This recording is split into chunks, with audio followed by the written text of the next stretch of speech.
I love that mid-range front pickup sound. It's just really in your face and it cuts through any mix, especially when you're fighting with drums and keyboards and vocalists and guitars and all of what have you.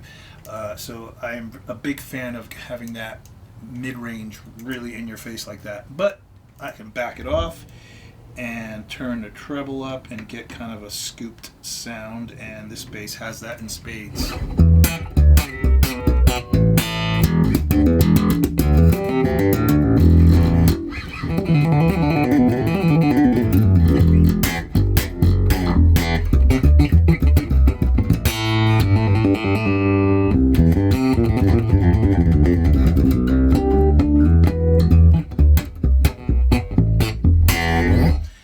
Very bright, Music Man-ish, but with the mid-range of a jazz pickup, which I am totally feeling.